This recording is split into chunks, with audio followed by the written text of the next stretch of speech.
అందరికీ నమస్తే అండి. Welcome back to tree media food.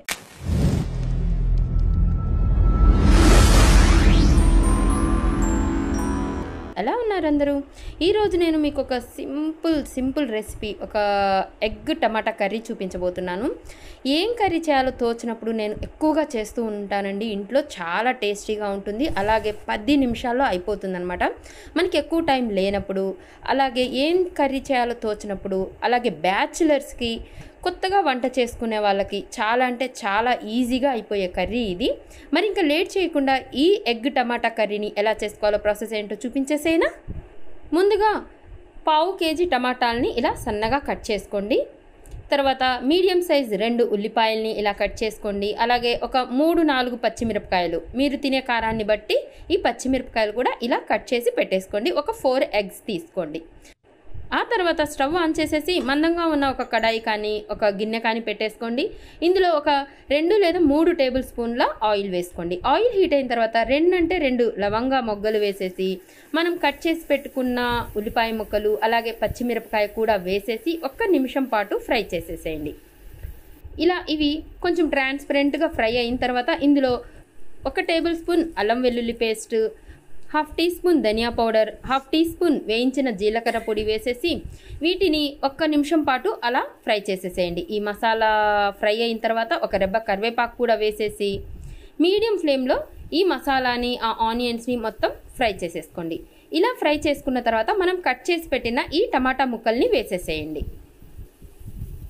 ఇలా వేసిన తర్వాత ఈ మసాలాలో ఈ టమాటా ముక్కల్ని ఒకసారి ఇలా మిక్స్ చేసేసుకొని ఇప్పుడు ఇందులో రుచికి సరిపడినంత ఉప్పు, ఒక 1/2 టీ స్పూన్ పసుపు, అలాగే మీరు తినే కారాన్ని బట్టి 1 టీ స్పూన్ వరకు కారం వేసేసి వీటన్నిటిని బాగా మిక్స్ చేసేసి మీడియం ఫ్లేమ్లో సిమ్లోకి అడ్జస్ట్ చేసుకుంటూ మూత పెట్టేసి ఈ టమాటాలని ఒక 5-6 నిమిషాల పాటు మగ్గించుకోండి.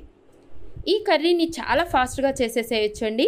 మనం ఆ టమాటాలని కట్ చేసే టైం కనుక తీసేస్తే ఒక 10-12 నిమిషాల్లో కూర అయితే రెడీ అయిపోతుంది అనమాట. చూడండి, ఇలా టమాటాలన్నీ బాగా మగ్గిన తర్వాత ఇలా ఆయిల్ కొంచెం పైకి తేలుతుంది.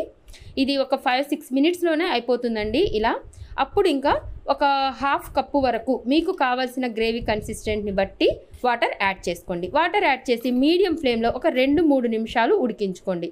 చూడండి, ఇలా ఉడికిపోయి కొంచెం దగ్గర అవుతుందనమాట. ఈ స్టేజ్లో మనం తీసుకున్న ఈ ఎగ్స్ని పగలగొట్టేసి ఇలా 4 చోట్ల వీడియోలో కనిపిస్తున్నట్లు ఇలా 4 చోట్ల వేసేసేయండి. వాటిని స్మాష్ చేయటం ఏం చేయొద్దు, జస్ట్ అలా ఎగ్స్ వేసేసి మూత పెట్టేసి మళ్ళీ మీడియం ఫ్లేమ్లో ఒక 2 నిమిషాల పాటు ఉడికించుకోండి. ఫ్లేమ్ అనేది సిమ్లోకి మీడియం ఫ్లేమ్లోకి అడ్జస్ట్ చేసుకుంటూ ఉండండి. చూడండి, ఒక 2 మినిట్స్ తర్వాత ఇలా ఉడికిపోయాయి అన్నమాట. ఇప్పుడు ఆ ఎగ్ని ఇలా టర్న్ చేయండి. వీడియోలో కనిపిస్తున్నట్లు ఎగ్ని టర్న్ చేయండి ఆ టమాటా జ్యూస్లోకి. ఇలా టర్న్ చేశాక మరొక నిమిషం పాటు దాన్ని కొంచెం అలా ఉడికించుకోండి. ఇలా ఒక 2 మినిట్స్ ఉడికిన తర్వాత 1 నిమిషం 2 నిమిషాలు ఉడికిన తర్వాత ఈ ఎగ్ని 2 ముక్కలుగా కట్ చేసుకోండి. అంటే మధ్యలో ఏమైనా కొంచెం పచ్చిగా ఉన్నా కూడా అది ఉడికిపోతుంది అనమాట. ఆ ఆవిరికే ఉడికిపోతుంది. ఇలా 2 ముక్కలుగా చేసుకోండి. 4 ఎగ్సే వేయాలని ఏం లేదండి, 2 ఎగ్స్ వేసుకొనైనా చేసుకోవచ్చు. మీకు ఎన్ని అవసరం అనిపిస్తే అన్ని వేసుకోవచ్చు అనమాట.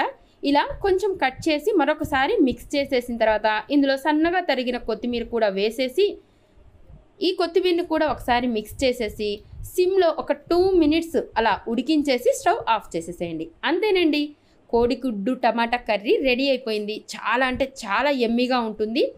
పుల్లగా కారంగా ఆ ఎగ్ వేడి అన్నంలో చాలా అంటే చాలా టేస్టీగా ఉంటుందండి. మీరు ఇలా చేసుకొని ఎప్పుడైనా తిన్నారా? తింటే కింద కామెంట్ చేయండి. ఒకవేళ ఎప్పుడూ ట్రై చేయకపోతే ఒకసారి ఇలా ట్రై చేసి చూడండి, ఎలా వచ్చిందో నాకు కింద కామెంట్ చేయండి.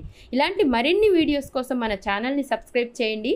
నా వీడియో కనుక నచ్చినట్లయితే లైక్ చేయండి. మీ ఫ్రెండ్స్కి ఫ్యామిలీ మెంబర్స్ కూడా షేర్ చేయండి.